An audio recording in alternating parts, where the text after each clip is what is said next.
कहानी शुरू होती है एक पुराने और रहस्यमयी किंगडम से, जहां हर साल एक डरावना रिचुअल किया जाता था। पूरे राज्य के लोग रात के अंधेरे में इकट्ठा होते, मशालें जलती और समंदर के किनारे एक अजीब सा गीत गाया जाता। ये कोई आम रस्म नहीं थी, बल्कि एक खौफनाक सौदा था जो लोगों ने एक विशाल ड्रैगन के साथ किया हुआ था। कहा जाता था कि वो ड्रैगन समुद्र के बीच मौजूद एक जादुई आइलैंड पर रहता है और उसकी ताकत के सामने आज तक कोई इंसान टिक नहीं पाया। अपने राज्य को बचाने के लिए लोग हर बार एक कुंवारी लड़की को उसके हवाले कर देते थे, ताकि ड्रैगन शांत रहे और किंगडम तबाही से बचा रहे। हर साल की तरह इस बार भी एक मासूम लड़की को सफेद कपड़ों में सजाकर उस रिचुअल के लिए लाया जाता है। लोगों की आंखों में डर साफ दिखाई देता है, लेकिन कोई भी उस परंपरा के खिलाफ बोलने की हिम्मत नहीं करता। जैसे ही वो गीत शुरू होता है, अचानक आसमान में तेज हवाएं चलने लगती हैं और अंधेरे बादलों के बीच से वो खतरनाक ड्रैगन दिखाई देता है। उसकी आंखें आग की तरह चमक रही होती हैं। कुछ ही सेकंड में वो लड़की को अपने पंजों में पकड़कर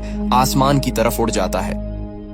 पूरे राज्य में फिर से सन्नाटा छा जाता है, लेकिन लोग राहत की सांस लेते हैं क्योंकि उन्हें लगता है कि अब उनका किंगडम सुरक्षित है। लेकिन इस बार कहानी पहले जैसी नहीं होती। जिस लड़की को ड्रैगन उठाकर ले गया था, उसका प्रेमी हार मानने को तैयार नहीं होता। बाकी लोग उसे पागल कहते हैं क्योंकि उस जादुई आइलैंड तक पहुंचना लगभग नामुमकिन माना जाता था। लोगों का मानना था कि उस जगह को सिर्फ वही इंसान देख सकता है जो सच्चा प्रेम करता हो। लड़का किसी की बात नहीं सुनता और अकेले ही समंदर की तरफ निकल पड़ता है। उसके दिल में सिर्फ एक ही बात चल रही होती है, चाहे कुछ भी हो जाए, वो अपनी मोहब्बत को वापस लेकर आएगा। दूसरी तरफ वो लड़की जब होश में आती है तो खुद को एक अजीब और खूबसूरत जगह पर पाती है। चारों तरफ ऊंची चट्टानें, घना जंगल और समंदर की तेज आवाजें गूंज रही होती हैं। शुरुआत में उसे लगता है कि ड्रैगन उसे मार देगा, लेकिन धीरे धीरे उसे एहसास होता है कि इस रहस्यमयी दुनिया में कुछ और भी छिपा हुआ है। वो देखती है कि ड्रैगन सिर्फ एक खूंखार जानवर नहीं, बल्कि उसके अंदर इंसानी एहसास भी मौजूद है। जिस आदमी की प्रेमिका को ड्रैगन उठाकर ले गया था, वो आखिर उस जादुई आइलैंड तक पहुंच जाता है, लेकिन वहां पहुंचने पर उसे पता चलता है कि बहुत देर हो चुकी है,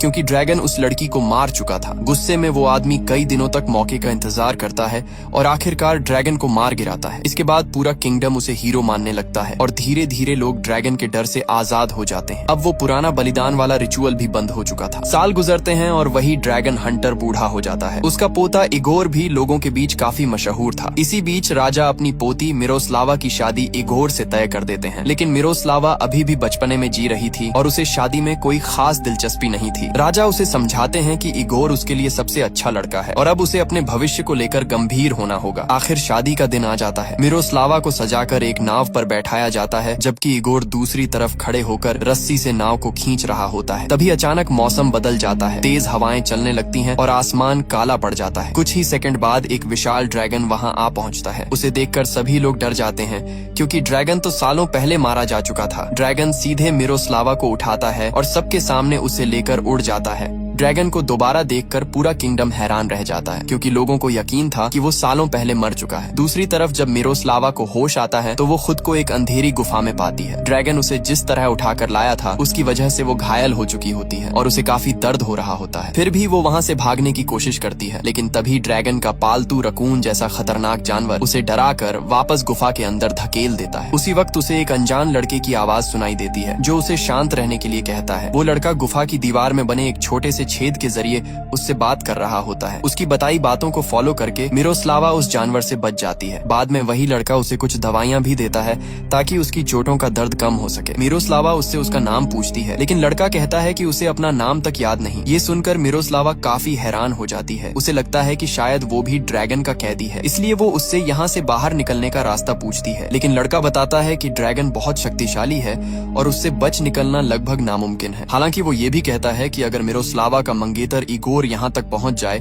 तो शायद वो उसे बचा सकता है। साथ ही लड़का एक और बड़ा राज बताता है कि शादी में लोगों को वो पुराना गीत नहीं गाना चाहिए था, क्योंकि उसी गाने की आवाज सुनकर ड्रैगन वहाँ वापस आया था। ये सुनते ही मिरोस्लावा गुस्से में आ जाती है। वो दीवार का छेद बंद कर देती है और अपने लंबे बाल काट डालती है। मिरोस्लावा गुफा से बाहर निकलने की कोशिश करने लगती है, लेकिन वो रहस्यमयी लड़का उसे ऐसा करने से मना करता है। मजबूरी में वो उसकी बात मान जाती है। धीरे धीरे दोनों के बीच बातचीत शुरू होती है और मिरोस्लावा उस लड़के को एक नाम देती है, अरमान। पहली बार दोनों एक दूसरे से दोस्ती करते हैं और हाथ मिलाते हैं, लेकिन तभी अचानक अरमान उसका हाथ पकड़कर उसे पीछे खींच लेता है और डरते हुए कहता है कि ड्रैगन वापस आ चुका है, इसलिए उसे गुफा से बाहर नहीं निकलना चाहिए। कुछ ही देर बाद ड्रैगन गुफा के बाहर आ जाता है और गुस्से में बड़े बड़े पत्थर अंदर फेंकने लगता है। मिरोस्लावा डर कर एक कोने में बैठ जाती है और अपनी आंखें बंद कर लेती है। हालांकि गुफा का रास्ता इतना छोटा होता है कि ड्रैगन अंदर नहीं आ पाता। काफी देर कोशिश करने के बाद वो वहां से चला जाता है। ड्रैगन के जाते ही मिरोस्लावा फिर से अपने हेयर पिन की मदद से बाहर निकलने की कोशिश करती है, लेकिन इस बार भी उसे कोई सफलता नहीं मिलती। उसे अचानक लगता है कि शायद ड्रैगन अरमान को अपने साथ ले गया है। घबराहट में वो गुफा की दीवार तोड़ने की कोशिश करने लगती है। वो लगातार पत्थर मारती है और आखिरकार रास्ता खुल जाता है, लेकिन दूसरी तरफ पहुंचने के बाद उसे अरमान कहीं दिखाई नहीं देता। वो सावधानी से आगे बढ़ती है, मगर कुछ कदम बाद ही उसका सामना सीधे ड्रैगन से हो जाता है। ड्रैगन को सामने देखकर मिरोस्लावा बुरी तरह डर जाती है और जान बचाने के लिए भागती हुई दूसरी गुफा में घुस जाती है। ये रास्ता इतना संकरा था कि ड्रैगन उसके पीछे अंदर नहीं आ पाता। गुस्से में वो बाहर से आग फेंकता है, लेकिन मिरोस्लावा किसी तरह खुद को बचा लेती है। तभी ड्रैगन का पालतू रकून उसके पीछे अंदर आ जाता है और मिरोस्लावा फिर से वहां से भागने लगती है। भागते भागते मिरोस्लावा एक ऊंची चट्टान तक पहुंच जाती है, जहां अचानक अरमान भी उस रकून के साथ उसके सामने आ जाता है। रकून को उसके साथ देखकर मिरोस्लावा को शक होने लगता है कि अरमान शुरू से ही ड्रैगन का साथी था। डर और गुस्से में वो अरमान को खुद से दूर धक्का देती है, लेकिन इसी दौरान उसका पैर फिसल जाता है और वो खाई की तरफ गिरने लगती है। मिरोस्लावा को गिरता देखकर अरमान बिना कुछ सोचे उसके पीछे छलांग लगा देता है। तभी एक बड़ा राज सामने आता है। अरमान का शरीर बदलने लगता है और कुछ ही सेकंड में वो विशाल ड्रैगन में बदल जाता है। असल में वही ड्रैगन था जिससे पूरा किंगडम डरता था। वो अपनी जान की परवाह किए बिना मिरोस्लावा को बचा लेता है, लेकिन खुद बुरी तरह घायल होकर समुद्र में जा गिरता है। ये सच देखकर मिरोस्लावा पूरी तरह डर जाती है। जैसे ही वो जमीन पर गिरती है, तुरंत वहां से भागने लगती है, लेकिन जल्द ही उसे एहसास होता है कि वो चारों तरफ से समुद्र से घिरी हुई है। उस जादुई आइलैंड से बाहर निकलना लगभग नामुमकिन था। दूसरी तरफ अरमान वापस अपने इंसानी रूप में आ चुका होता है। उसका छोटा सा रकून उसे बचाने की कोशिश करता है, लेकिन वो इतना कमजोर था कि कुछ कर नहीं पाता। दूर खड़ी मिरोस्लावा ये सब देख रही होती है। शुरुआत में वो अरमान को उसी हालत में छोड़कर जाने का फैसला करती है, लेकिन कुछ कदम चलने के बाद उसका दिल बदल जाता है। वो वापस लौटती है और घायल अरमान को मुश्किल से पानी से बाहर खींचकर निकालती है। तभी रकून भी उसके लिए कपड़े लेकर आ जाता है। मिरोस्लावा उसे कपड़े पहनाती है और सहारा देकर एक गुफा तक ले जाती है, जहाँ वो उसे आराम करने के लिए सुला देती है। अगली सुबह अरमान बेहोशी की हालत में अजीब बातें करने लगता है। वो बार बार कहता है कि ड्रैगन को खत्म कर दो, इससे पहले कि बहुत देर हो जाए। मिरोस्लावा उसे होश में लाने की कोशिश करती है, लेकिन तभी अचानक उसके अंदर का ड्रैगन फिर जागने लगता है। ये देखकर वो डर जाती है और भागकर समुद्र किनारे पहुंचती है। वो जोर जोर से मदद के लिए चिल्लाती है, लेकिन वहां दूर दूर तक कोई इंसान मौजूद नहीं होता। धीरे धीरे मौसम और खराब होने लगता है। आसमान में काले बादल छा जाते हैं और तेज तूफान शुरू हो जाता है। निराश होकर मिरोस्लावा वापस गुफा में लौटती है। अब उसके सामने वही इंसान पड़ा था जिससे वो डर भी रही थी और जिसकी जान बचाने के लिए वो खुद वापस भी आई थी। बाहर तूफान बढ़ता जा रहा था, जबकि गुफा के अंदर दोनों की किस्मत एक दूसरे से जुड़ती जा रही थी। तूफान वाली रात मिरोस्लावा गुफा के अंदर कपड़ों और लकड़ियों की मदद से अपने लिए एक छोटा सा टेंट बना लेती है। इसके बाद वो अरमान के घावों पर दवाई लगाती है ताकि उसकी हालत थोड़ी बेहतर हो सके। लेकिन जैसे जैसे रात गहरी होती है, अरमान के अंदर का ड्रैगन फिर जागने लगता है। उसे शांत करने के लिए मिरोस्लावा धीरे धीरे एक गीत गाने लगती है। उसकी आवाज सुनकर अरमान शांत हो जाता है और कुछ देर बाद दोनों वहीं रकून के साथ सो जाते हैं। रात में मिरोस्लावा को एक सपना आता है। वो देखती है कि इगोर आखिरकार उसे ढूंढते हुए उस आइलैंड तक पहुंच चुका है। उसे सामने देखकर मिरोस्लावा भागकर उसके गले लग जाती है और रोते हुए कहती है कि वो उसे यहाँ से ले चले, क्योंकि अब वो सच में इस डरावनी जगह से निकलना चाहती थी। लेकिन तभी सपना और हकीकत आपस में मिल जाते हैं। नींद में ही वो अरमान को इगोर समझकर उसे गले लगा लेती है। अरमान भी उसे कसकर पकड़ लेता है और दोनों के बीच का पल अचानक बेहद भावुक हो जाता है। वो उसके करीब आने लगता है, लेकिन तभी मिरोस्लावा की आंख खुल जाती है। होश में आते ही वो घबरा जाती है और खुद को तुरंत उससे दूर कर लेती है। तभी उसकी नजर पास जल रही आग और रखे हुए फलों पर पड़ती है। ये सब अरमान ने उसके लिए तैयार किया था ताकि उसे भूखा न रहना पड़े। अरमान का ये नरम व्यवहार देखकर पहली बार मिरोस्लावा के मन का डर थोड़ा कम होने लगता है। अब उसे महसूस होता है कि अरमान उसे नुकसान पहुंचाना नहीं चाहता। वो आराम से फल खाती है है और फिर गुफा से बाहर निकलती है। बाहर अरमान समुद्र किनारे मछलियां पकड़ रहा होता है, जैसे उसे किसी चीज की परवाह ही ना हो। मिरोस्लावा उसके पास जाकर बात करने की कोशिश करती है, लेकिन अरमान उससे दूरी बनाए रखता है। वो ज्यादा कुछ नहीं बोलता और लगातार उसे नजरअंदाज करता रहता है, लेकिन मिरोस्लावा हार नहीं मानती। वो जानबूझकर उसे परेशान करना शुरू कर देती है ताकि किसी तरह उसके चेहरे पर रिएक्शन आ सके। धीरे धीरे अरमान भी उसकी हरकतों पर मुस्कुराने लगता है और दोनों के बीच की दूरी कम होने लगती है। आखिरकार अरमान मिरोस्लावा से बात करने लगता है। मिरोस्लावा उससे सीधा सवाल पूछती है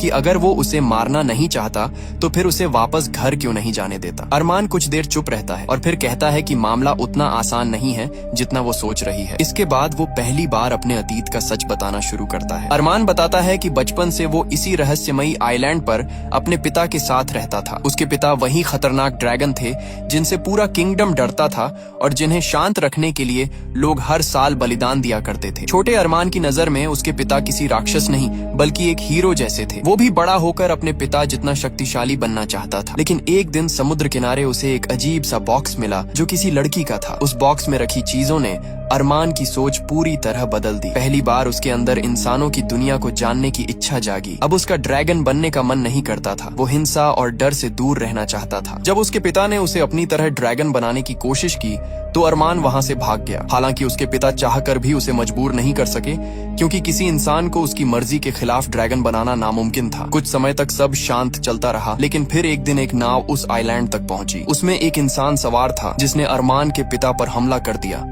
अरमान बताता है कि वो इंसान कोई और नहीं बल्कि इगोर का दादा यानी वही मशहूर ड्रैगन हंटर था। अपनी आंखों के सामने अपने पिता को मरते देखकर अरमान पूरी तरह टूट गया। उसी दिन उसके अंदर नफरत और दर्द ने जन्म लिया। अपने पिता की मौत देखने के बाद अरमान ने बदला लेने का फैसला किया। गुस्से और दर्द में उसने खुद ही ड्रैगन बनने का रास्ता चुन लिया। लेकिन जब वो सच में ड्रैगन बना तब उसे एहसास हुआ कि उसके पिता कितने खतरनाक बन चुके थे। उनकी ताकत ने उन्हें इंसानों से दूर और एक राक्षस जैसा बना दिया था। यही वजह थी कि अरमान ने तय किया कि वो हमेशा इस आइलैंड पर अकेला रहेगा और किसी इंसान को नुकसान नहीं पहुंचाएगा। लेकिन सबसे बड़ी समस्या ये थी कि अरमान को अपने रूप पर कंट्रोल करना नहीं आता था। उसे ये तक नहीं पता था कि इंसान से ड्रैगन और फिर वापस इंसान कैसे बना जाता है। इसलिए जब भी उसके अंदर का ड्रैगन जागता वो खुद को एक खास गुफा में बंद कर लेता था। वो गुफा जादुई थी जहाँ सिर्फ इंसान ही अंदर जा सकते थे। इसी वजह से उसका ड्रैगन रूप वहाँ प्रवेश नहीं कर पाता था। अरमान बताता है कि कई सालों तक सब कुछ ठीक चलता रहा। वो अकेले इसी आइलैंड पर जीता रहा और किसी को नुकसान नहीं पहुँचाया। लेकिन फिर मिरोस्लावा की शादी वाले दिन लोगों ने वही पुराना गीत दोबारा गा दिया, जिसे सुनकर उसके अंदर का ड्रैगन जाग उठा। वो खुद को रोक नहीं पाया और बिना चाहे मिरोस्लावा को यहाँ उठा लाया। अब अरमान कहता है कि वो चाहकर भी उसे वापस घर नहीं छोड़ सकता, क्योंकि उसे डर है कि रास्ते में उसका ड्रैगन रूप पूरी तरह बेकाबू हो जाएगा। इसलिए फिलहाल मिरोस्लावा के पास सिर्फ एक ही उम्मीद है, इगोर। अगर इगोर सच में उससे प्यार करता है तो वो जरूर इस आइलैंड तक पहुँच जाएगा। अरमान एक और बड़ा राज बताता है। वो कहता है कि ये पूरा आइलैंड उसके पूर्वजों की हड्डियों से बना है और उस पर एक प्राचीन जादू मौजूद है। इसी वजह से यहाँ तक सिर्फ वही इंसान पहुँच सकता है जो सच्चा प्रेम करता हो। आखिर में अरमान मिरोस्लावा से कहता है कि जब तक इगोर नहीं आता उसे उसी जादुई गुफा में रहना होगा, क्योंकि वही एकमात्र जगह है जहां वो उसके अंदर छिपे ड्रैगन से सुरक्षित रह सकती है। अरमान की हालत अभी भी काफी खराब थी, इसीलिए मिरोस्लावा उसे अकेला छोड़कर वापस गुफा में नहीं जाना चाहती थी। वो साफ कह देती है कि अब वो उसे इस हालत में छोड़कर कहीं नहीं जाएगी। मिरोस्लावा अरमान से कहती है कि उसने हमेशा उसका ख्याल रखा, उसे अपने अंदर के ड्रैगन से बचाया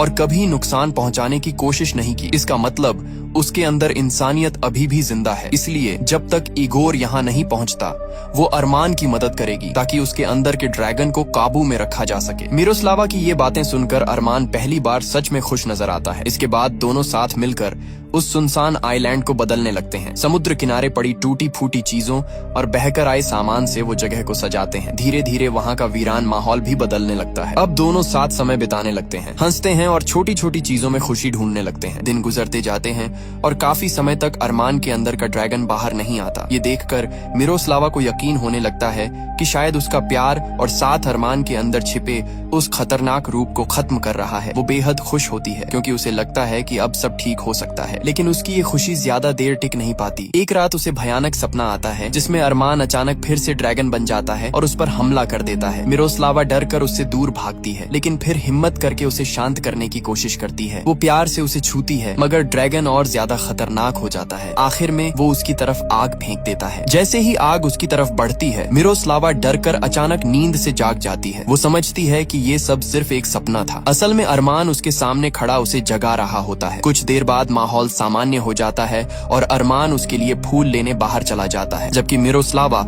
अब भी उस डरावने सपने के बारे में सोच रही होती है। फूल लेने के लिए बाहर गया अरमान अचानक फिर से अपने अंदर अजीब बदलाव महसूस करने लगता है। उसके शरीर में दर्द बढ़ने लगता है और उसे एहसास हो जाता है कि उसका ड्रैगन रूप दोबारा जाग रहा है। तभी उसकी नजर समुद्र किनारे छिपाई गई एक छोटी नाव पर पड़ती है। ये वही नाव थी जिसे मिरोस्लावा ने चुपके से तैयार किया था ताकि मौका मिलते ही वो इस आइलैंड से भाग सके। नाव को देखकर अरमान पूरी तरह टूट जाता है। उसे लगता है कि मिरोस्लावा ने इतने दिनों तक सिर्फ उससे झूठ बोला और उसके करीब आने का नाटक किया, जबकि सच में वो हमेशा यहाँ से भागने का रास्ता ढूंढ रही थी। अरमान अब उससे प्यार करने लगा था। वो उसके साथ रहना चाहता था और इसी वजह से उसने इतने समय तक अपने अंदर के ड्रैगन को काबू में रखा ताकि कभी मिरोस्लावा को नुकसान न पहुंचे। गुस्से और दर्द में अरमान सीधे मिरोस्लावा के पास पहुंचता है। वो उसे ड्रैगन्स का एक भयानक सच बताता है। अरमान कहता है कि ड्रैगन जिन लड़कियों को इस आइलैंड पर लाते हैं उन्हें अपनी आग में तब तक जलाते हैं जब तक वो राख ना बन जाए। फिर उसी राख से नए ड्रैगन्स जन्म लेते हैं और उनका परिवार आगे बढ़ता है। ये सुनकर मिरोस्लावा डर जाती है और पूछती है कि वो उसे ये सब क्यों बता रहा है। तब अरमान उसे नाव के बारे में बताता है। वो कहता है कि अब उसे समझ आ चुका है कि मिरोस्लावा सिर्फ सही मौके का इंतजार कर रही थी। ये बातें सुनकर मिरोस्लावा को बहुत दुख होता है, क्योंकि अब वो सच में अरमान को पसंद करने लगी थी। वो उसे समझाने की कोशिश करती है कि उसकी भावनाएं नकली नहीं थीं, लेकिन अरमान कुछ सुनने को तैयार नहीं होता। आखिर में अरमान डरते हुए कहता है कि अब वो अपने अंदर के ड्रैगन को ज्यादा देर तक रोक नहीं पाएगा, इसलिए इससे पहले कि वो भी बाकी ड्रैगन्स की तरह उसे नुकसान पहुंचा दे, मिरोस्लावा को तुरंत वो नाव लेकर यहाँ से चले जाना चाहिए। उसके चेहरे पर पहली बार प्यार से ज्यादा डर दिखाई दे रहा होता है। अरमान के अंदर का डर अब उसे अंदर ही अंदर तोड़ने लगता है। वो खुद को तकलीफ देने लगता है ताकि उसके अंदर का ड्रैगन पूरी तरह जाग ना जाए। ये सब देखकर मिरोस्लावा भी परेशान हो जाती है, लेकिन उसे समझ नहीं आता कि वो उसकी कैसे मदद करे। आखिर अगले दिन भारी दिल के साथ वो छिपाई हुई नाव लेकर उस आइलैंड से निकल जाती है। दूसरी तरफ इगोर अब भी अपने लोगों के साथ मिरोस्लावा को ढूंढ रहा होता है, लेकिन सच ये था कि न तो इगोर उससे सच्चा प्यार करता था और न ही मिरोस्लावा उसके लिए वैसी भावनाएं रखती थी। इसी वजह से वो उस जादुई आइलैंड को कभी देख ही नहीं पाया। फिर एक रात अचानक उसे समुद्र में एक नाव दिखाई देती है। जब वो करीब आती है तो उसमें मिरोस्लावा बैठी होती है। उसे जिंदा देखकर इगोर बेहद खुश हो जाता है। इगोर तुरंत उस आइलैंड पर वापस जाने की बात करता है, लेकिन मिरोस्लावा उसे रोक देती है। वो कहती है कि ड्रैगन अब मर चुका है और वहाँ लौटने की कोई जरूरत नहीं। हालांकि इगोर फिर भी वहां जाना चाहता था, क्योंकि वो खुद को पूरे किंगडम के सामने हीरो साबित करना चाहता था। वो चाहता था कि लोग माने कि उसने अपनी मंगेतर को बचा लिया। लेकिन मिरोस्लावा साफ कह देती है कि वो अब उस जगह पर कभी वापस नहीं जाना चाहती। आखिरकार इगोर उसकी बात मान लेता है और उसे वापस किंगडम ले आता है। महल पहुंचते ही राजा अपनी पोती को जिंदा देखकर बेहद खुश हो जाते हैं। पूरे राज्य में फिर से खुशी का माहौल बन जाता है। कुछ समय बाद एक बार फिर मिरोस्लावा और इगोर की शादी की तैयारियां शुरू हो जाती हैं। शादी वाले दिन उसे दुल्हन की तरह सजाकर फिर उसी रस्म के तहत नाव में बैठाया जाता है, जबकि दूसरी तरफ खड़ा इगोर रस्सी से नाव को अपनी ओर खींच रहा होता है। लेकिन इस बार मिरोस्लावा की आंखों में खुशी नहीं बल्कि आंसू होते हैं। उसी पल उसे एहसास होता है कि वो इगोर से नहीं अरमान से प्यार करती है। उसे इस बात से कोई फर्क नहीं पड़ता कि अरमान इंसान है या ड्रैगन। वो सिर्फ इतना जानती थी कि उसका दिल उसी के पास रह गया है। आखिरकार वो सबके सामने जोर जोर से चिल्लाकर कह देती है कि वो इगोर से नहीं बल्कि ड्रैगन से प्यार करती है और किसी भी कीमत पर अपने असली प्यार को खोना नहीं चाहती। मिरोस्लावा की बात सुनते ही पूरा किंगडम हैरान रह जाता है। किसी को यकीन नहीं होता कि वो सबके सामने एक ड्रैगन से प्यार करने की बात कह रही है। इगोर गुस्से में तुरंत नाव की रस्सी तेजी से खींचने लगता है ताकि मिरोस्लावा उसके पास वापस आ जाए, लेकिन मिरोस्लावा रस्सी को खुद से अलग कर देती है और फिर वही पुराना गीत गाना शुरू कर देती है जिसे सुनकर ड्रैगन जाग जाता था। दूसरी तरफ अरमान अकेले उस आइलैंड पर मिरोस्लावा की याद में टूट चुका होता है। वो खुद को खत्म करने के लिए एक ऊंची चट्टान से छलांग लगाने ही वाला होता है कि तभी उसे दूर से मिरोस्लावा की आवाज सुनाई देती है। उसकी आंखों में उम्मीद लौट आती है और वो तुरंत उसकी तरफ निकल पड़ता है। जैसे ही मिरोस्लावा का गीत पूरा होता है, मौसम अचानक बदल जाता है। तेज हवाएं चलने लगती हैं और आसमान में अंधेरा छा जाता है। कुछ ही पलों बाद अरमान ड्रैगन के रूप में वहां पहुंच जाता है और सबके सामने मिरोस्लावा को अपने साथ उठा ले जाता है। ये देखकर इगोर गुस्से में उस पर भाले से हमला करने की कोशिश करता है, लेकिन उसका भाई उसे रोक देता है। वो इगोर से कहता है कि उसने कभी मिरोस्लावा से सच्चा प्यार किया ही नहीं, इसलिए अब उसकी जिंदगी को खतरे में डालने का कोई हक नहीं है। उधर अरमान मिरोस्लावा को वापस आइलैंड पर ले आता है। उसके अंदर का ड्रैगन अब भी बेकाबू था। वो गुस्से में उसके ऊपर आग फेंकने की कोशिश करता है, लेकिन इस बार मिरोस्लावा डरती नहीं। वो उसकी आंखों में आंखें डालकर खड़ी रहती है और कहती है कि उसे कोई फर्क नहीं पड़ता कि वो इंसान है या ड्रैगन। वो सिर्फ उससे प्यार करती है और हमेशा उसके साथ रहना चाहती है। मिरोस्लावा आगे कहती है कि अगर अरमान उसे मारना भी चाहता है तो वो इसके लिए भी तैयार है। इतना कहकर वो उसके सामने अपनी बाहें फैलाकर बैठ जाती है। पहली बार किसी इंसान ने अरमान को डर और नफरत की नजर से नहीं बल्कि सच्चे प्यार से देखा था। यही वजह थी कि ड्रैगन अचानक शांत हो जाता है और धीरे धीरे उसकी तरफ बढ़ने लगता है। लेकिन हमला करने के बजाय ड्रैगन धीरे धीरे मिरोस्लावा के करीब आता है और अपना सिर उसकी गोद में रख देता है। उसी पल साफ हो जाता है कि अरमान ने आखिरकार अपने अंदर के ड्रैगन पर काबू पा लिया है। पहली बार उसका प्यार उसके डर से ज्यादा ताकतवर साबित हुआ था। इसके बाद कई साल गुजर जाते हैं। अब उसी जादुई आइलैंड पर अरमान और मिरोस्लावा अपनी छोटी सी बेटी के साथ खुशी से रह रहे होते हैं। दोनों अपनी बेटी से बेहद प्यार करते हैं, जबकि उनका प्यारा रकून हमेशा उसकी देखभाल करता रहता है। अरमान आज भी कभी कभी ड्रैगन के रूप में बदलता है, लेकिन अब वो किसी इंसान को नुकसान नहीं पहुंचाता, बल्कि वो मिरोस्लावा और अपनी बेटी को अपनी पीठ पर बैठाकर आसमान की सैर करवाता है। जिस ड्रैगन से कभी पूरा किंगडम डरता था, वही अब अपने परिवार की खुशी बन चुका था। इसी खूबसूरत और भावुक अंत के साथ ये कहानी खत्म हो जाती है, जहां नफरत पर प्यार की जीत होती है। एक इंसान और ड्रैगन की ये अनोखी प्रेम कहानी दिखाती है कि सच्चा प्यार किसी भी डर और अंधेरे को बदल सकता है। अगर आप भी किसी से सच्चा प्यार करते हैं तो उसके लिए एक प्यारा सा कमेंट जरूर करें। वीडियो पसंद आई हो तो इसे लाइक करें और चैनल को सब्सक्राइब करना बिल्कुल मत भूलिए। हम फिर मिलेंगे एक और नई और दिलचस्प कहानी के साथ। तब तक अपना ख्याल रखिए। बाय।